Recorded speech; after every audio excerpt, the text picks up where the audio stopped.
Welcome to Krishna physics classes Bhagalpur. आज का जो टॉपिक है कूलम्स थ्योरम। आप एक पढ़े होंगे कूलम्स लॉ इलेक्ट्रोस्टैटिक्स का पहला पार्ट्स में।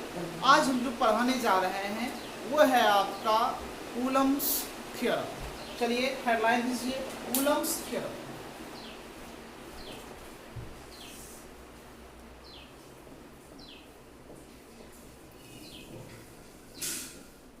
कूलम्स थ्योरम, कूलम का प्रमेय। ये क्या होता है, किसी भी तरह के सरफेस पे, यानी एनी टाइप्स ऑफ सरफेस, मतलब किसी भी प्रकार की सतह। देख लीजिए, यह एक सरफेस, इसका आकार कोई फिक्स नहीं है, एनी टाइप्स ऑफ सरफेस। अब इस पे पहले चार्ज नहीं है, जब इस पे हम लोग चार्ज देंगे, ये एक तरह का हम कह सकते हैं कि एसिमेट्रिकल बॉडीज है। अब यहाँ पे जब चार्ज देंगे तो पूरे सरफेस पे ये चार्ज क्या हो जाएगा, ये फैलेगा। पूरे सरफेस पे ये चार्ज क्या हो गया, फैल चुका है। अब चूंकि प्रत्येक सरफेस पे, पूरे सरफेस पे चार्ज फैला हुआ है, तो उस सरफेस का कुछ ना कुछ तो एरिया होगा, और जिस एरिया पर जो चार्ज मौजूद है उस एरिया को हम लोग कहेंगे सरफेस चार्ज डेंसिटी, और इसका हम लोग मान लेते हैं ये क्या है, सिग्मा है। तो सरफेस चार्ज डेंसिटी इस पूरे सरफेस पे कुछ ना कुछ होगा। अब यहाँ पे एक पॉइंट्स ले लेते हैं, और इस पॉइंट का जो यहाँ पे एक छोटा सा एरिया हम लोग ds मान लेते हैं, और इधर ही इंटेंसिटी जो होगा, चूंकि बाहर की ओर इंटेंसिटी काम करेगा ई, और दोनों मान लेते हैं कि सेम डायरेक्शन में ही वर्क कर रहा है। तो एनसिमेट्रिकल बॉडी में कूलम साहब जो बताए हैं इलेक्ट्रिक इंटेंसिटी, इलेक्ट्रिक फील्ड के बारे में बताए हैं। तो कूलम्स थ्योरम में क्या कहते हैं कूलम साहब, कि किसी भी प्रकार के वस्तु के ऊपर विद्युत तीव्रता का मान सरफेस चार्ज डेंसिटी यानी पृष्ठ आवेश घनत्व के 1/ε0 गुना होगा। यानी एप्सिलॉन नॉट ये मीडियम के लिए यूज करते हैं, तो ये कहीं ना कहीं तो सरफेस होगा। तो मान लेते हैं ये फ्री स्पेस में सरफेस है, जिसके लिए हम लोग यूज करते हैं एप्सिलॉन नॉट। तो आइए पहले हम डिफिनेशन लिखाते हैं, फिर हम प्रूव भी करेंगे। जो भी इसमें इंटेंसिटी के लिए वैल्यू आएगा, फॉर्मूला आएगा। तो आइए सबसे पहले हम इसका डिफिनेशन लिखते हैं।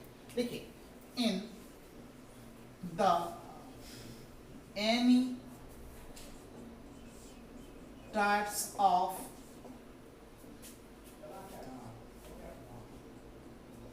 surface, the value of electric intensity यानी field 1/ε0 times of surface charge density. In the any types of surface, the value of electric intensity field 1/ε0 times of surface charge density. ये कूलम्स थ्योरम का statement है। तो इस condition में हम लोग निकालेंगे इलेक्ट्रिक इंटेंसिटी, इलेक्ट्रिक फील्ड का वैल्यू एनी टाइप सरफेस पे। तो आइए पहले इसका हिंदी लिखिए। देखिए, किसी भी प्रकार के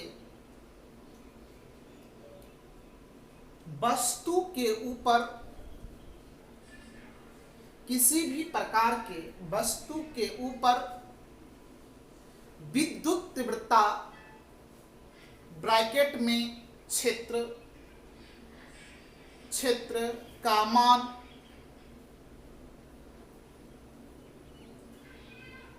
पृष्ठ आवेश घनत्व के 1/ε0 गुना होता है। पृष्ठ आवेश घनत्व के 1/ε0 गुना होता है। एक बार और सुन लीजिए, किसी भी प्रकार के वस्तु के ऊपर विद्युत तीव्रता ब्रैकेट में विद्युत क्षेत्र का मान पृष्ठ आवेश घनत्व के 1/ε0 गुना होता है। तो आइए हम इस चीज को लिखते हैं। तो देखिए, तो इलेक्ट्रिक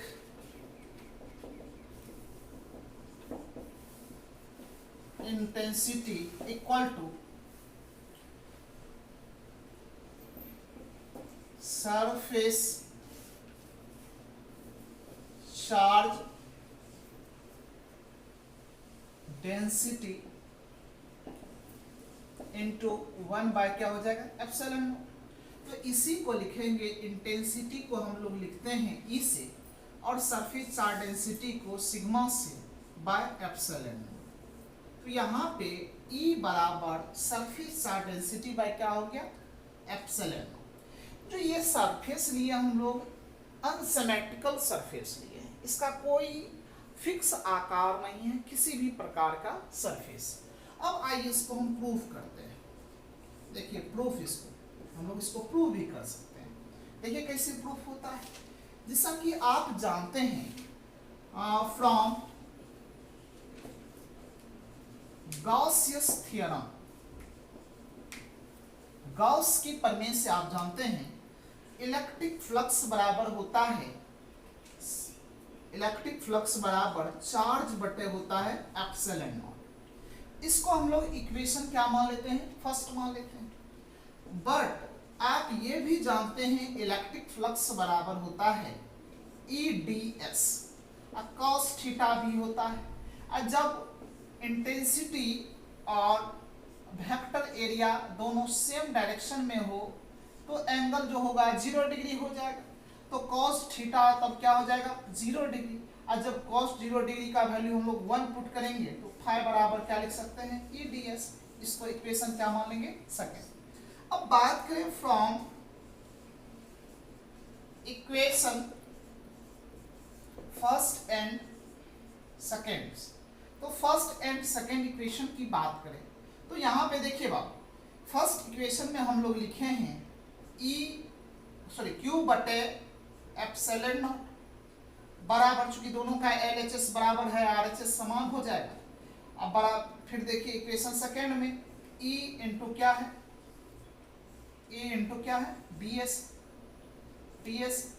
आपको निकालना क्या है, इंटेंसिटी या फील्ड निकालना है। तो यहाँ पे गौर कीजिए कि E बराबर आप क्या लिख सकते हैं, तो E बराबर आप लिख सकते हैं, देखिए तो ये इसको हम लोग इधर कर देंगे तो ये भागा में आ जाएगा, इस साइड डिवाइड हो जाएगा। तो इसको लिख सकते हैं Q बटे एप्सिलॉन नॉट इंटू 1 बटे हो जाएगा ये ds।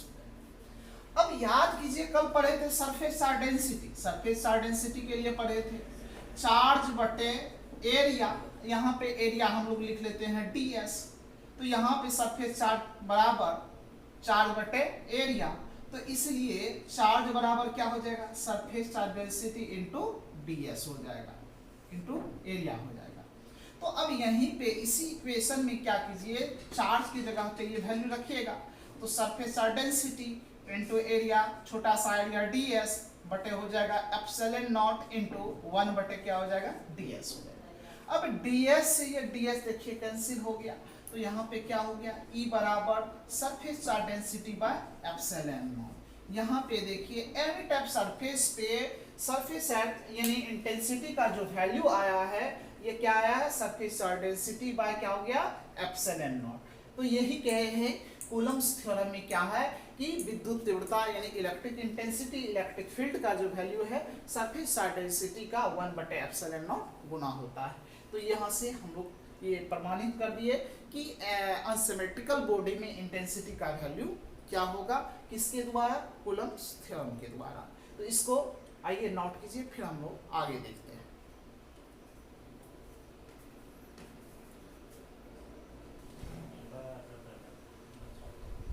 आइए अब हम लोग बात करते हैं कि एप्लीकेशन ऑफ गॉसियस थ्योरम। तो आइए हेडलाइन दीजिए,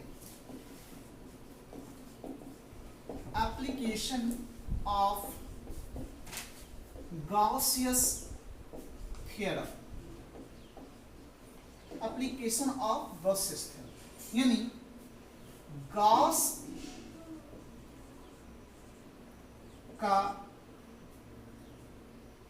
प्रमेय, गॉस का प्रमेय मुख्यतः एस्पेरिकल और सिलेंड्रिकल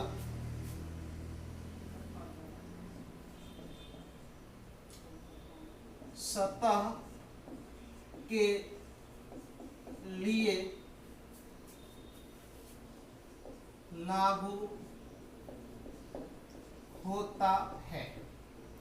देखिए, गॉस का प्रमेय जो होता है एस्पेरिकल और सिलेंड्रिकल सरफेस के लिए लागू होता है।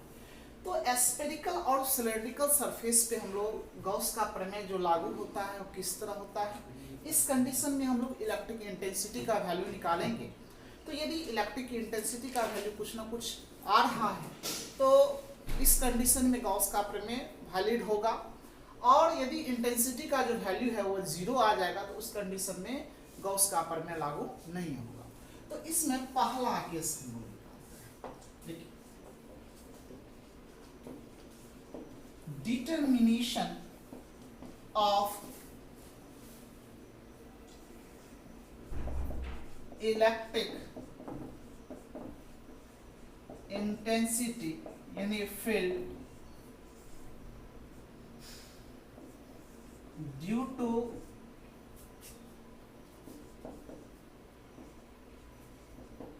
spherical surface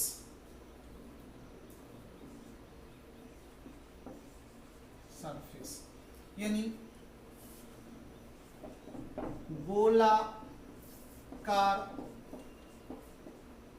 सतह के कारण विद्युत तीव्रता या क्षेत्र का मान निकालें। तो जब गॉसियस थ्योरम पूछा जाता है तो ये 5 नंबर में जब भी पूछा जाएगा तो गॉस के प्रमेय को कहेगा प्रूफ करने के लिए। दूसरा कंडीशन लगाएगा कि यदि कोई गोला हो, वो गोला के सरफेस से हम लोग बाहर कोई पॉइंट लेते हैं तो उस पॉइंट पे कहेगा विद्युत क्षेत्र या विद्युत तीव्रता का मान निकाल, या सरफेस के ऊपर कहेगा या सरफेस के स्फेरिकल सरफेस के अंदर कहेगा। तो 3 तरह के केसेस इसमें हो सकता है, तीनों में कोई एक पूछा जाता है। तो मैक्सिमम टाइम जो पूछा गया है कि आउटसाइड मतलब सरफेस के बाहर। तो इसका पहला केस हम लोग जानते हैं, स्फेरिकल में तो हम लोग को इंटेंसिटी निकालना है तो इसका 3 केस होगा, एक सरफेस के बाहर, एक सरफेस के अंदर, एक सरफेस के ऊपर। तो आइए पहला केस लिखिए, when the point is outside of spherical surface, यानी जब बिंदु गोलाकार सतह के बाहर हो। यहां तक हेडलाइन दीजिए, जब बिंदु गोलाकार सतह के बाहर।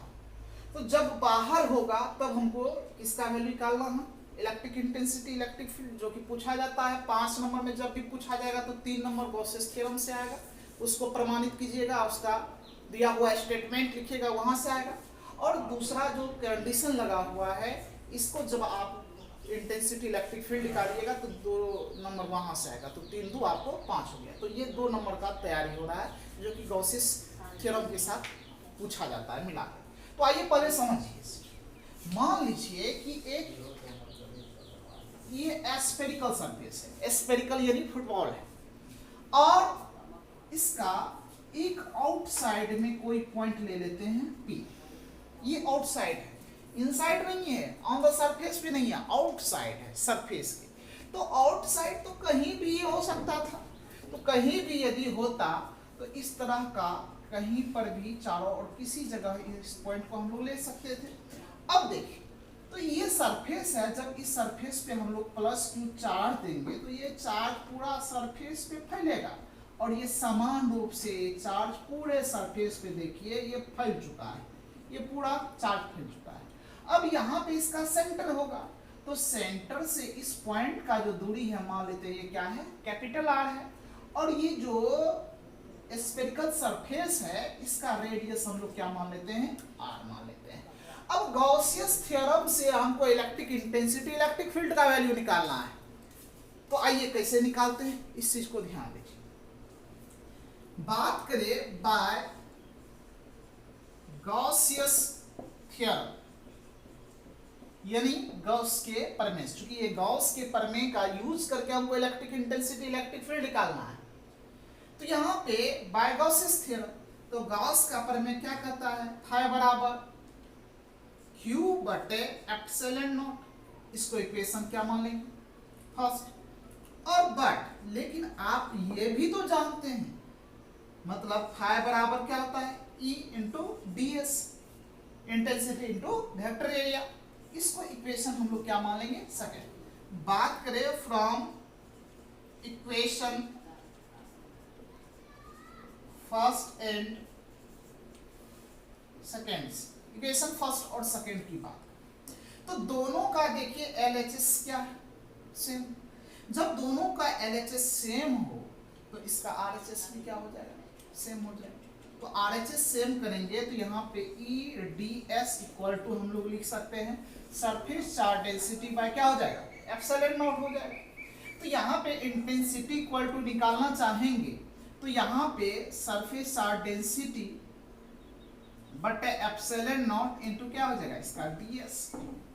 अब ds की बात करें तो पूरा ds, इसका पूरा एरिया हम यदि लें एरिया, तो एरिया क्या हो जाएगा इसका, चूंकि स्फीयर है, स्फेरिकल का एरिया 4 पाई r स्क्वायर होता है, तो 4 पाई r स्क्वायर इसका एरिया होता है। तो यहाँ पे E बराबर क्या हो जाएगा, तो Q बटे एप्सिलॉन नॉट, और यहाँ पे 4 पाई r स्क्वायर। तो r क्या लीजिएगा, जहां पे हमको इंटेंसिटी करना है वहां तक का डिस्टेंस लेंगे, ये रेडियस इसका नहीं लेंगे, ये पूरा आउटर साइड जो इसका फील्ड बन रहा है उस रेडियस को हम लोग लेंगे, यानी उस डिस्टेंस को r को लेंगे, तो यहाँ पे क्या हो जाएगा, r स्क्वायर। तो यहाँ पे फाइनली E बराबर लिखना चाहेंगे तो क्या लिखिएगा, 1 बटे, यहाँ पे देखिए 4 पाई पाई, ये एप्सिलॉन नॉट लिख लिए।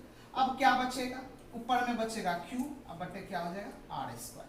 तो याद कीजिए इलेक्ट्रिक इंटेंसिटी के लिए यही ना फार्मूला होता है, E बराबर 1 बटे 4 पाई एप्सिलॉन नॉट, Q बटे क्या होता है, R स्क्वायर। इंटेंसिटी के लिए फार्मूला होता है, लेकिन इस फार्मूला को हम किसकी मदद से प्रूव किए हैं, ये मदद से, यानी गॉसियस थ्योरम के मदद से हम लोग इस फार्मूला को प्रूव किए हैं। तो इसका मतलब है कि इंटेंसिटी का वैल्यू इसमें कुछ ना कुछ आ रहा है, वह क्या आ रहा है, 1 बटे 4 पाई एप्सिलॉन नॉट Q बटे R स्क्वायर। तो इस कंडीशन में गॉस का प्रमेय लागू हो जाएगा और इंटेंसिटी का वैल्यू ये आया। तो इतना आप कीजिएगा, तो गॉसियस थ्योरम के साथ यदि ये फार्मूला पूछा जाए इस तरह के एप्लीकेशन आउटर साइड सरफेस पे इंटेंसिटी फील्ड निकालने के लिए, तो आप यहाँ तक कीजिएगा तो 2 नंबर यहाँ से मिलेगा, और गॉसियस थ्योरम को आप प्रूफ कीजिएगा तो 3 नंबर वहाँ से मिलेगा। टोटल आपको 5 नंबर का गॉसियस थ्योरम के साथ ये एप्लीकेशन पूछा जाता है। तो आइए यहाँ तक नोट कीजिए, फिर हम लोग सरफेस पे जस्ट देखेंगे, तो नोट किया जाए।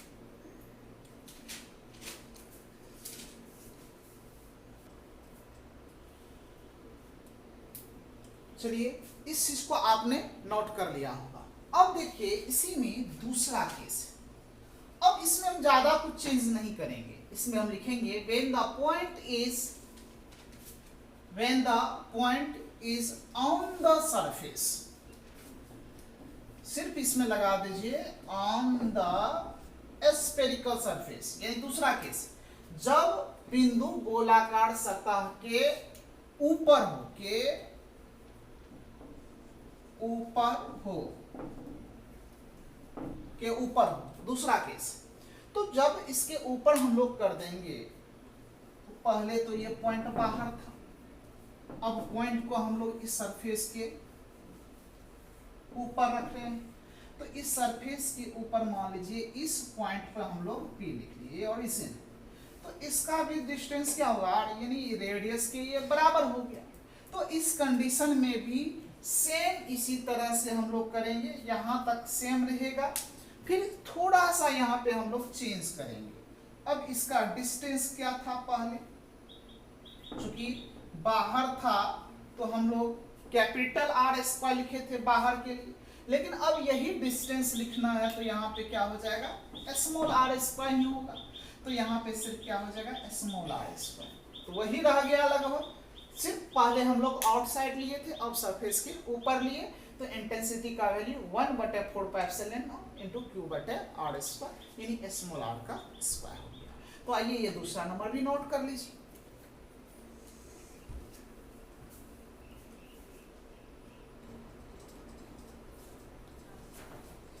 चलिए इस चीज को आपने नोट कर लिया होगा। अब है तीसरा पॉइंट, तो दो कंडीशन देखें, सरफेस के बाहर, सरफेस के ऊपर। अब inside the surface, inside the spherical surface, यानी जब बिंदु गोलाकार सतह के अंदर स्थित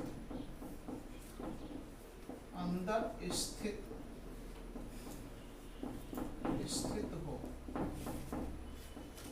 तब क्या हो। अब यही P पॉइंट को हम लोग इनसाइड द स्फेरिकल सरफेस, इस पॉइंट पे रखते हैं।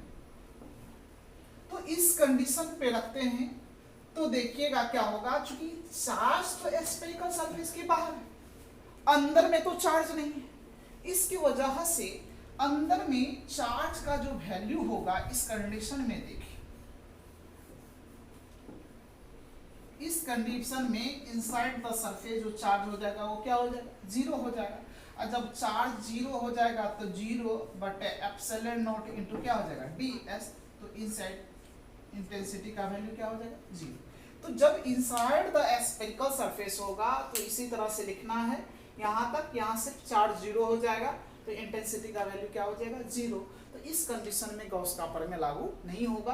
तो किस कंडीशन में गॉस का प्रमेय लागू होगा, किस कंडीशन में गॉस का प्रमेय नहीं लागू होगा, अभी हम इंपॉर्टेंट पॉइंट में आपको बताएंगे। तो पहले इसको नोट कर लीजिए। नेक्स्ट देखिएगा कि कब लागू होगा, कब लागू नहीं होगा, सारा कुछ इंपॉर्टेंट पॉइंट में अभी हम बताने जा रहे हैं। देखिए इसको,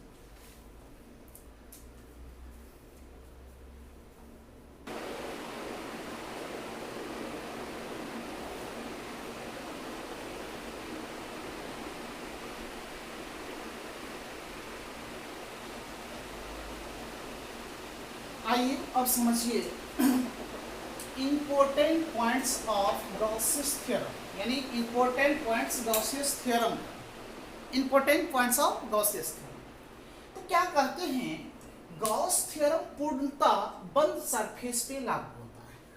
तो गॉस का प्रमेय लागू होने के लिए जरूरी है कि सरफेस क्या होना चाहिए, क्लोज होना चाहिए, बंद होना चाहिए।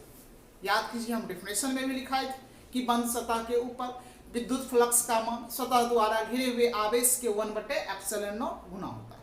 तो जब स्फेरिकल सरफेस के ऊपर चार्ज को हम लोग रखेंगे, तो यदि स्फेरिकल हो, बंद हो, तो चार्ज अंदर इन नहीं करता है। तो जब इन कर जाएगा तो विद्युत फ्लक्स का मान वह सरफेस के ऊपर एक फिक्स नहीं रहेगा। इस वजह से यहाँ पे बंद क्या होना चाहिए, चार्ज अंदर ना जाए, इसलिए क्या होना चाहिए, पूर्णतः बंद होना चाहिए। दूसरा है, यदि किसी बंद सतह पे आवेश दिया जाता है तो वह सरफेस के चारों ओर क्या हो जाता है, फैल जाता है। तो हम पहले भी बता चुके हैं कि जब किसी भी सरफेस पे चार्ज देते हैं तो वह चार्ज सरफेस के ऊपर क्या हो जाता है, फैल जाता है। तीसरा पॉइंट है, जिस सरफेस में गॉस वैज्ञानिक ने अपना थ्योरम को प्रूव किया उस सरफेस का नाम दिया गया है गॉसियन सरफेस। मतलब जिस सरफेस पे गॉस साहब अपना थ्योरम को प्रूव किए उस सरफेस का नाम दिया गया है गॉसियन सरफेस।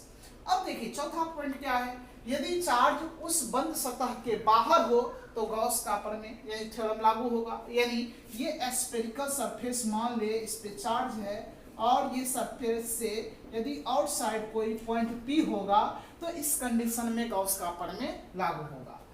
अब देखिए पांचवा है, यदि चार्ज बंद सतह के अंदर, अभी जस्ट देखे थे कि अंदर देंगे तो यहाँ पे चार्ज यदि सरफेस के अंदर कोई पॉइंट लेंगे तो इंटेंसिटी का जो वैल्यू था वह 0 हो गया। और जब इंटेंसिटी 0 हो जाएगा तो चूंकि आप फाई बराबर जान रहे हैं कि इनटू क्या होता है ds, यही 0 होगा तो फ्लक्स क्या हो जाएगा, 0 हो जाएगा। तो इस कंडीशन में गॉस का प्रमेय लागू नहीं होगा। उसके बाद देखिए, यदि किसी वस्तु पर पहले Q1 चार्ज दिए और फिर Q2 दिए और फिर Q3, इसी तरह से आप n तक चार्ज दिए तो इस कंडीशन में गॉस का प्रमेय तो लागू होगा, लेकिन फ्लक्स का जो वैल्यू होगा 1/ε0। और चूंकि चार्ज एक स्केलर क्वांटिटी है तो जितना चार्ज दीजिएगा उसको अलजेब्रा की तरह क्या कर दीजिएगा, टोटल को जोड़ दीजिएगा। यानी फाई बराबर 1/ε0 Q1 Q2 Q3 dot dot Qn तक आप जोड़ दीजिएगा। तो ये सभी जो है आपका गॉस थ्योरम से संबंधित पॉइंट्स था। हम लोग आगे और भी बहुत सारी चीज को पढ़ेंगे। तो आज के लिए इतना ही, फिर हम लोग मिलते हैं नेक्स्ट वीडियो में, और पहले इसको आप नोट कर लीजिए। Thank you for watching my video.